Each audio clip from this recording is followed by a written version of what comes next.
Já parou para pensar por que a gente armazena gordura? E qual seria a melhor estratégia para eliminar essa gordura guardada?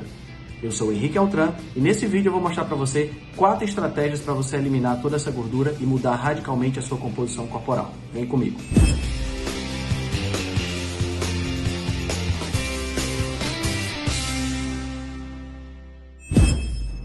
E aí pessoal, tudo bem? Existe na nutrição um conceito muito interessante chamado de macro e micronutrientes.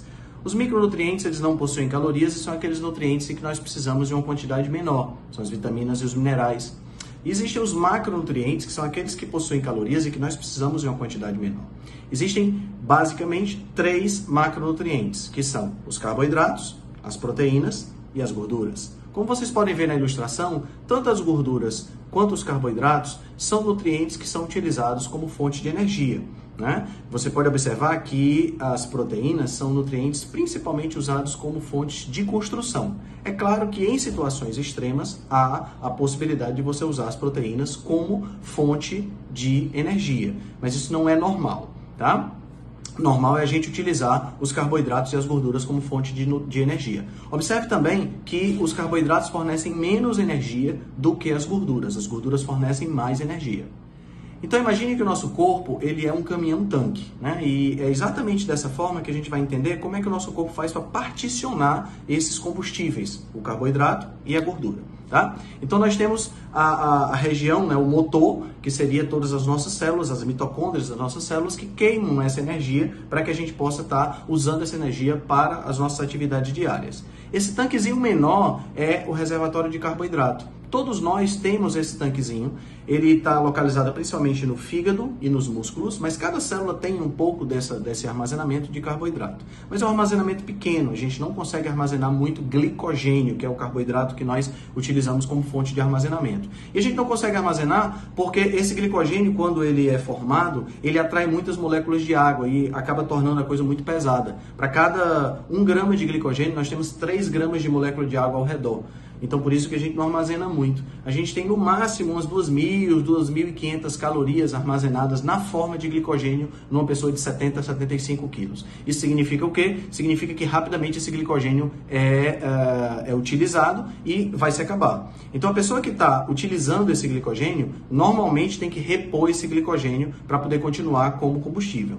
O tanque maior, né, desse caminhão-tanque, que é o nosso corpo, é onde nós temos armazenamento de gordura. O armazenamento de gordura ele é praticamente infinito. Nós podemos armazenar gordura quase que infinitamente. E isso acontece porque a gordura é a que oferece maior quantidade de calorias por menor unidade de peso. Então, 1 grama de gordura tem 9 calorias, enquanto 1 grama de carboidrato tem 4 calorias.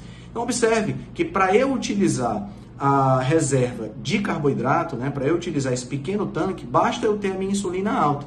Então é aquela pessoa que acorda pela manhã, come um pão branco com café, com leite e posta um pouco de manteiga no pão. Essa pessoa aumenta a secreção de insulina por conta dos carboidratos presentes na alimentação e faz com que esse tanque seja mobilizado.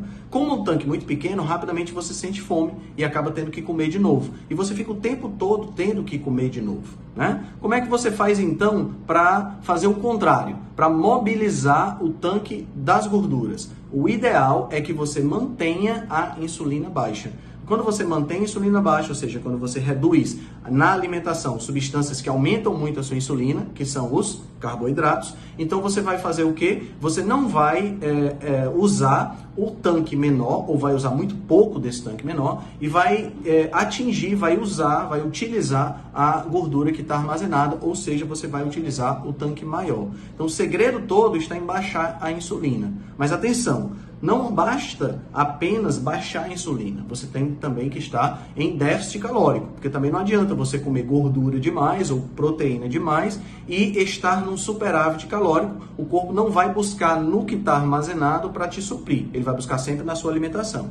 Então baixar a insulina é uma situação, é uma condição sine qua non para que você possa conseguir diminuir o uso dos carboidratos como fonte de energia e aumentar o uso das gorduras. Isso é o que nós chamamos de flexibilidade metabólica. E é claro que para você fazer uma coisa ou outra exige um período de adaptação, né? Mas o ponto fundamental é quais são as estratégias que você pode utilizar para baixar a secreção de insulina. Então, em alguns posts eu coloquei no Instagram 4 estratégias para você baixar a secreção de insulina. Então vamos lá rapidamente para elas. Número 1, fazer jejum. Né? Um jejum não precisa ser nada muito elaborado, nada disso. Se você simplesmente mantiver uma janela de alimentação de 12 horas e uma janela de jejum de 12 horas, você já está fazendo uma coisa muito boa para o seu organismo, né?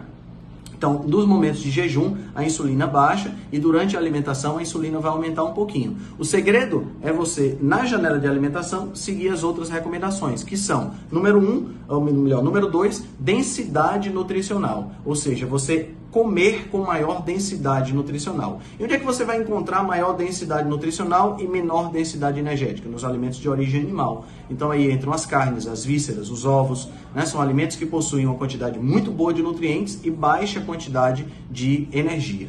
O terceiro ponto é você utilizar carboidratos de baixo índice glicêmico, de baixa carga glicêmica. São eles os vegetais folhosos, né? Algumas sementes que podem ser utilizados nessa ocasião. Quando você usa vegetais de baixo índice glicêmico, baixa densidade glicêmica e muita fibra, isso vai permitir que você tenha um preenchimento com menos energia, né? Isso vai manter a insulina baixa.